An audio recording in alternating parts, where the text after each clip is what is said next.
donc okota sikoyo na côté ya bandeko na biso ya Lamuka place Papa Kingu asili susu kosala mwa ba déclaration le loi côté ya bandeko na biso ya Lamuka toyebi ete Martin Fayulu depuis azongaki mwa ba mikakato na mike ekomi kolanda ye tomonaki ndeko moko akendaki ko déposer plainte contre ye et na plainte wana bazali ko accuser ye pour incitation à la haine tribale mais na côté ya ba ndeko Lamuka mingi balobaki ete wana ezali ba intimidation toza kutu na ndeko Steve Kivuata ou azali porte-parole ya Lamuka ye asila koloba ete ba allégation wana nyonso wana et qu'on se conclure na non lieu quoi donc on va retrouver le comme côté au ba quoi incriminer na yango Martin Fayulu pe asila ko accuser gouvernement il y a président Félix il y a ko instrumentaliser ba institution ya mboka kaka ndenge ezala ko salama na époque ya Kabila na côté wana peut aussi là comment na bande comme sous ya Lamuka ba militant na bango côté ya Tchangu ba c'est là qui ko organiser moi manifestation moko pour na ko manifester contre bah c'est là qui ont hier mercredi le 1er bah c'est là qui ont pour na ko manifester contre plainte wana oyo ba déposaki contre Martin Fayulu et côté à Tchangu ba militaire à Lamuka ba tumbaki ba pene ba bloquaki circulation nyonso wana pour na ko la kisa main contre tout le monde à bango mais meeting ya Martin Fayulu na terrain Sainte-Thérèse ezalaki vraiment na kolobate soutenu na ba leader mingi oyo bazali na plateforme ensemble ya Moïse Katumbi toyebi ete avant retour ya Martin Fayulu aussi là comme on a ndeko Jean-Claude Muyambo ya cela qui ba déclaration ya loba qui était azali ko faire partie sous na Lamuka te batuna qui même comment ça se fait que ça va faire partie dans Lamuka te bizarre qui automatique donc dès que Lamuka ba choix qui selon lui na makampo élection yep automatiquement azalaki sous ko faire partir na mouvement d'été parce que mouvement à Lamuka et cela qui pour un but il y a conquérir pouvoir le coup la bango bazwa qui pouvoir wanate yep à se détacher qui na Lamuka to yebete ba Delice Sanga ba Ndekode Lubaya na bande commission kili kilo bazali na mouvement ya ensemble ya Moïse Katumbi bango mingi baza ko soutenir le sous combat ya vérité des orientés à Mafa pe baza le sous na même vision té na leader na bango Moïse Katumbi autre aussi la Kolanda ba déclaration na dernièrement awa na Belgique après rencontre na bango ya ba leader ya Lamuka asilaki kobima et na ba réponse na l'air à bimaki na conférence de presse wana tout à l'heure comment on a que azalaki un peu na facilité wana ta ko répondre l'air batuna qui ba position il y a ba cadre sur l'air batuna qui mutuna sur ba position il y a ba cadre il y a ensemble tout le monde qui est à l'obaki il y a azali président na bangote akoki ko episa bango pété et lokoni ni bango bakoki ko sala na oyo bango balingi basala na ba parti na bango na kati ya ensemble na yango wana tayi komona le soir après meeting ya Martin Fayulu aussi là koleka le 30 avril awa tayi komona Gabriel Kingu asila kobima et Gabriel Kingu a condamné qui ba déclaration ya Martin Fayulu oyo azali moko ya bakambi ya Lamuka pe azalaki candidat na bango na ba élection présidentielle aussi li koleka Kingu asangisaki peuple asangisaki population asangisaki bato na ye oyo balandaka ye kuna na commune ya Kenya et pendant meeting wana Kingu atelemelaki message ya Fayulu oyo Martin Fayulu alobaki que Félix Tshisekedi il faut démissionner. Gabriel Kingu alobaki que Moïse Katumbi aza concerné te na ba message oyo Martin Fayulu asila ki na message oyo démission Martin Fayulu asila koloba na Sainte-Thérèse parce que tu es bien Nathan Toza Koloba Moïse Katumbi nde aza président ya la muka na ndenge basile ko sala système na bango ya rotation. Moïse Katumbi nde na ba 3 mois za kolanda akobanda kotambusa la muka. Gabriel Kyungu alobi Moïse Katumbi m'a dit que Fayulu s'arrange pour réparer cela. Dans notre communiqué à Bruxelles, nous n'avons jamais écrit ou demandé à Félix Tshisekedi de démissionner. Moïse m'a dit qu'il n'est pas concerné par ces déclarations. Il va organiser une conférence de presse pour faire le point. Voilà Gabriel Kyungu. Pe aye côté le Melalisusu et ceux qui wanate aye côté le Melalisusu meeting ya Martin Fayulu na Lubumbashi. Parce que tu as bien été dernièrement là la campagne Martin Fayulu là ya kana Lubumbashi mutu oya yambaka ye ezalaka Gabriel Kyungu ye mutu a préparé kabatu malgré que meeting il fallait pas organiser kuna et c'était nakate mutu yambaka Martin Fayulu ezalaka Gabriel Kyungu tozongela ngo mais to mekana ko ndimula ma ko imeka ko expliquer un peu makambo yo ko meka ko comprendre pardon makambo yo asili koloba pona Gabriel Kyungu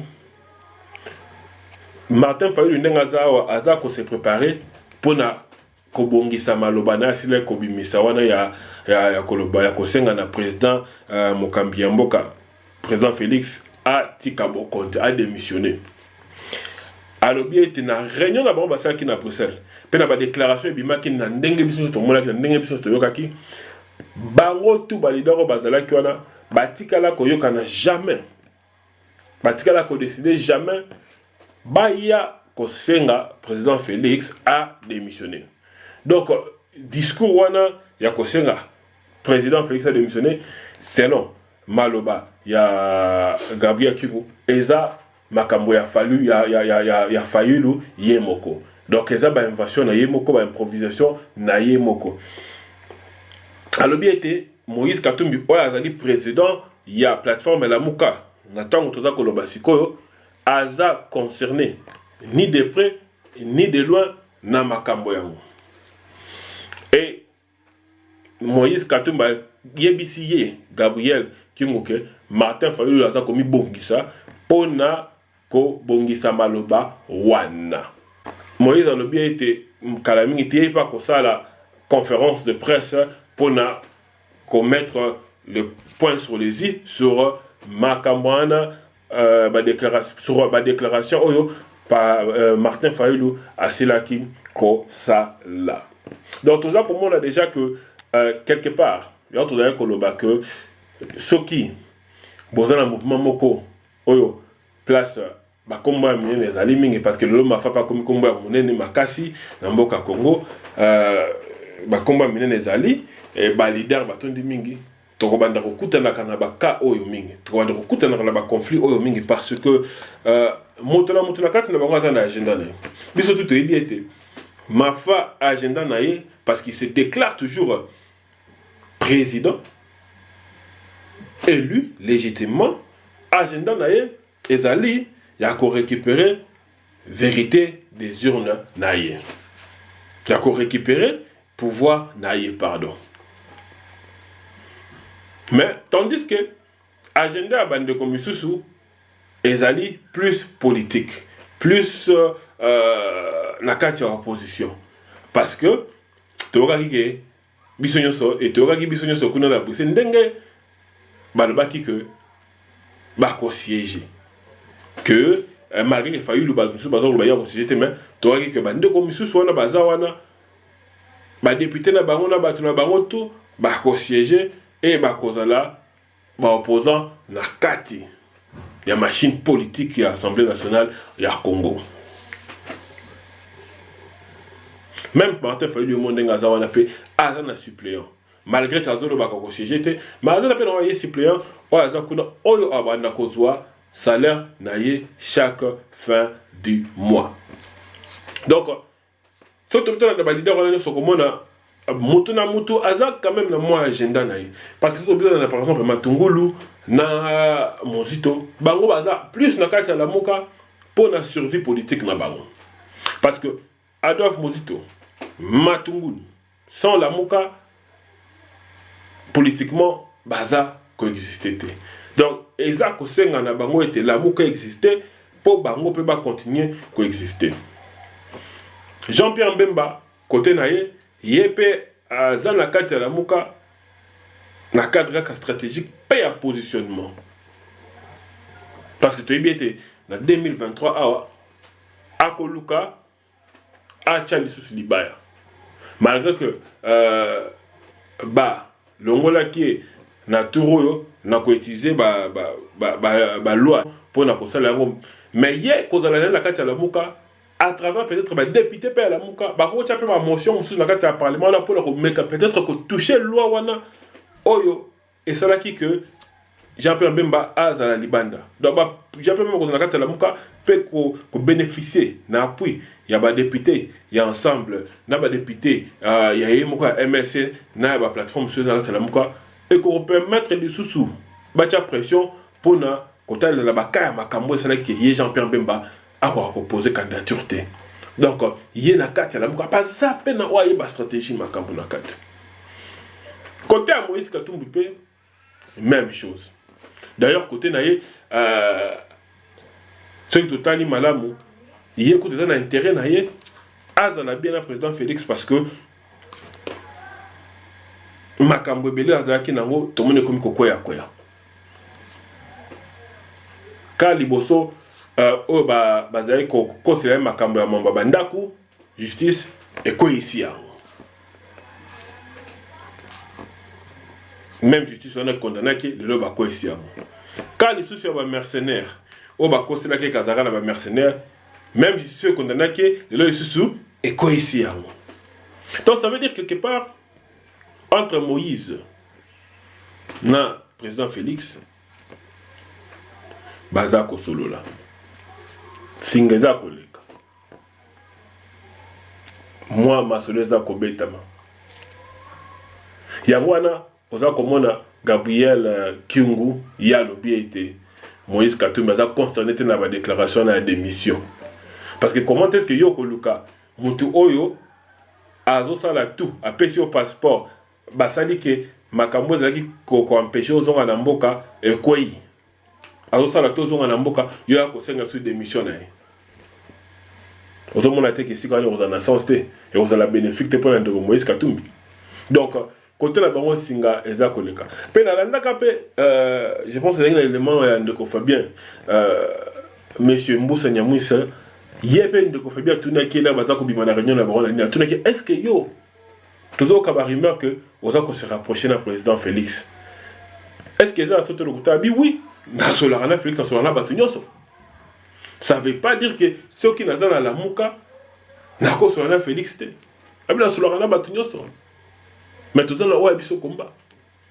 Donc, ceux qui, même vous, Seigneur Moussa Yemoko, ceux qui ont le Bakazou en Mboka, na tango wana ya ancien régime alinga za mikakata mais ils ont intérêt naé azala bien le gouvernement est en place pour na makambo na marché peut aussi li koyeba ke na Genève l'air basanga naka moto ya salaka que Mbusa Nyamwisa kota masoli zalaka président Félix parce que Mbusa Nyamwisa na di bandi ya masoli zalaka te zalaka président Félix nda sengaka ba memaye a kokota na masoli wana donc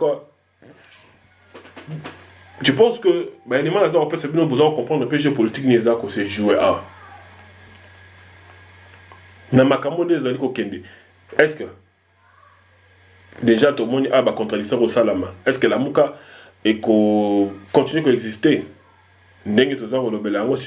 Parce que ceux qui sont comme ils se retrouvent dans Makambo, le cas se retrouver dans Yango, et c'est moins difficile pour bandeko wana mingi pe batikala lisusu nzinga ya ndeko mafa parce que baza ko se retrouver baza na base na baza na batu na bango mais en même temps aujourd'hui on doit se le dire Martin Fayulu comme leader moko incontestable parce que bandeko wana bachaki ba moyen na bango et ça dit que et créer et les lots peuple congolais ba comme il peut se reconnaître naïe donc côté wana Papa Kyungu, Asili Koloba, ya yepe ba penser parce que les autres qui papa Kingu aboyi Martin Fayulu ya na Lubumbashi nani a okende ce conseil la mobilisation ya makasi parce que ba cadre mingi ensemble ya Katanga bango tout bazana bango proche ya président Félix. Ce qui Martin Fayulu la na Lubumbashi, est-ce que à cause accueil à Mounene ndenga za cause peut-être na ba ville mususu ndenga za cause la tanga ba élection présidentielle? Je ne pense pas. No ba soki yemoko Moïse Katumbi a sali ndenga saka na ba écran géant na ba filmer ba tiango a sengi la population to sali ba vidéo a sengi la population ba magendo yamba ndeko Martin Fayulu. Mais cause la moins difficile pour ba grand non, il y a Katanga bazo télémélé ndengona. Donc c'était un peu ça oyo tenga to sur la bino lelo. Francis Kalombo pe aloba ki a épé moi makambo sur ba dossier na tuko tanga na suka ba dossier judiciaire ezaki contre Ndeko Katumbi. Francis Kalombo a sa qui déclaration sur makambo na lobi. Aujourd'hui on est en train de nous donner raison. Honte au FCC, ils doivent avoir honte avec ce genre de décision. Aujourd'hui, tous ces dossiers tombent et cela tombe aussi simplement parce qu'il y a quand même quelqu'un d'autre à la tête du pays. Et chacun pense qu'il est grand temps qu'il y ait changement au Congo. Donc, pour Kalombo, a lobby que les autres ont la décision des Arokoya parce que dans le Mboka, Moto Mutazali. Donc Kabila ça les sociétés ont trouvé la décision aux acquis tout contre Katumbi et Zarokoya et pour na ya le que bah tout bazo monde qui vraiment tout comme il attend au changement il faut ça là au Congo alors bi à Kenda il faut qu'on ait kaza pour regretter bah propos aux acquis tenus par comme Obeminaku sur RFI parce que Obeminaku prend le baki moi ma mingi sur dossier à Moïse Katumbi Francis Kalomba Koloba. On regrette d'ailleurs le comportement de Minaku qui disait qu'ils allaient continuer avec d'autres dossiers. C'est quand même dangereux et malheureux de faire ces déclarations sur RFI au moment où les Congolais ont besoin du changement. Donc Minaku ça qui va trop bien menace contre Moïse Katumbi pour leur dossier où il y a Katumbi Zele Kokoya. Il y a Minaku qui continue à Koloba dossier pour ces alliés. Donc ce Moïse Katumbi moi sincèrement je ne pense pas parce que rapprochement président Félix Azaro Lukana bande konaye yangambo mususu la muka net Bakatumbi bambusa nyamwisi je pense pas que à kolokali susu a kende nande konaye Moïse Katumbi na banzela wana. Donc je pense que pour la lelo iloko tozaki nongo ya kosolo la yangwana tokobanda continuellement surtout à partir de la semaine prochaine conseil la rabino ba élément boy chaque jour pour to meka ko développer. Donc c'est beau c'est pelina émission à lelo beau partager en na bande ko na bino beau s'abonner plus massivement na chaîne Abisso. Donc to côté la bino mbala c'est ma rester branché sur votre site de référence au Congo. À la prochaine. Bye bye.